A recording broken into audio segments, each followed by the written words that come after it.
అయాతుల్లా Ali Khamenei supreme leader ఉన్నారు కదా, ఈయన యొక్క రెండో కుమారుడు మస్తబా ఖమేని ఎక్కడా కూడా బహిరంగంగా కనిపించడం లేదు. ఫిబ్రవరి 28వ తారీఖు నుంచి బహిరంగంగా కనిపించడం లేదు.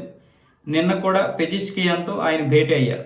పెజిష్కియాన్తో భేటీ అయినప్పుడు చాలా అంటే చాలా కారు చీకట్లో అంటే మనిషి కూడా కనిపించినంత చీకట్లోనైతే వీళ్ళు భేటీ అయినట్లుగా తెలుస్తోంది. అయితే కరచాలనం కూడా చేసుకోలేదంట.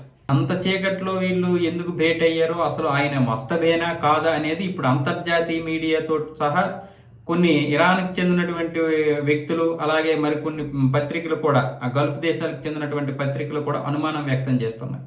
అమెరికాకి చెందినటువంటి పత్రికల గురించి ఇక చెప్పాల్సిన అవసరం లేదు. ఈ మధ్య ఐఆర్జీసీ మీద నేను కోపంగా ఉన్నాను, ఐఆర్జీసీ యొక్క పనులు నాకు నచ్చడం లేదు, ఇలా అయితే రాజీనామా చేస్తానని చెప్పి ఒక ప్రకటన విడుదల చేశాడు కదా. అంటే ఐఆర్జీసీ పక్కా ప్లాన్ తోటే ఇప్పుడు మస్తబా ఖమేని లేకపోయినా సరే ఉన్నాడన్నట్లుగా ప్రచారం చేయడమే కాకుండా, ఇప్పుడు మస్తబా ఖమేని రాజీనామా చేసేస్తే ఆయన పక్కకి వెళ్ళిపోతాడు, ఆ తర్వాత ఆయన అజ్ఞాతంలోకి వెళ్ళిపోతాడు, ఇక ఎవరికి కనిపించడు. అంటే బహుశా ఆయన చనిపోయే ఉంటాడు, ఆయన బ్రతుకున్నట్లుగా వీళ్ళు ఇది ఒక పెద్ద ఇది చేస్తున్నారు ఐఆర్జీసీ వాళ్ళు. అంటే మొత్తం ఇప్పుడు Ayatollah Ali Khamenei supreme leader చెప్తున్నట్లుగానే, అంటే సుప్రీం లీడర్ యొక్క కొడుకు చెబుతున్నట్లుగానే మేము చేస్తున్నాము అని బయట ప్రపంచానికి తెలియడం కోసం ఇరాన్ ప్రజలు బయటకు వచ్చి నిరసనలు ఇవేం చేయకూడదు.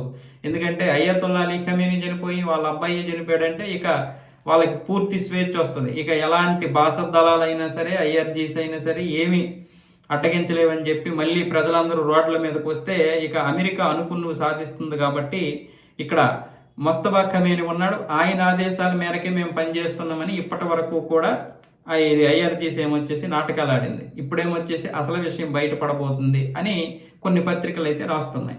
ఇందులో వాస్తవం లేదా అంటే వాస్తవం ఉంది. ఎందుకంటే అటువైపు ఇజ్రాయేల్ ప్రధాని చూసుకున్నట్లయితే బెంజమిన్ నెతన్యాహు కూడా ఇదే విధంగా వీళ్ళు చేశారు. ఐఆర్జీసీ అలాగే ఇరాన్కి చెందినటువంటి వారందరూ కూడా ఆయన చనిపోయాడు అన్నారు. దాంతో ఆయన ఒక వీడియో విడుదల చేశారు సరదాగా, ఏఐతో క్రియేట్ చేసినటువంటి వీడియో. ఇది ఏఐతో క్రియేట్ చేసినటువంటి వీడియో, ఇది నిజం కాదని మళ్ళీ అందరూ అన్నారు. వెంటనే ఆయన నిజమైనటువంటి వీడియో చేస్తూ బయటకు వచ్చాడు. అంటే కావాలనే మొదట ఏఐ వీడియో విడుదల చేసి తర్వాత ఆయన లైవ్లోకి వచ్చారు. కానీ ఇక్కడ మస్తబా ఖమేని అలాంటిది ఏమీ లేదు. అంటే బహుశా ఆయన చనిపోయే ఉంటారు. వాస్తవంగా చెప్పాలంటే అది యుద్ధం అయిపోయిన తర్వాత ఆ నిజాలన్నీ బయటకు వస్తాయి. ఇప్పుడు ఇరాన్ అంతా కూడా ఐఆర్జీసీ చేతికి వెళ్ళిపోవడానికి సిద్ధంగా ఉంది.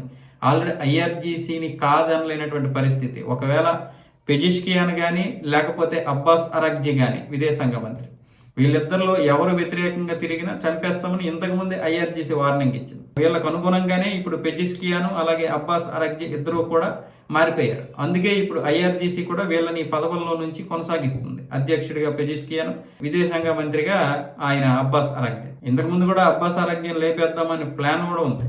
మరి ఏమైందో తెలియదు, దాని నుంచి బయటపడ్డారు. ఇప్పుడు ఏమొచ్చేసి మొత్తం ఐఆర్జీసీకి అనుకూలంగానే వీళ్ళిద్దరూ పనిచేస్తున్నారు. సో ప్రపంచంలో మొదలైనటువంటి అనుమానము అది స్పష్టంగా నిజమనే తెలుస్తుంది.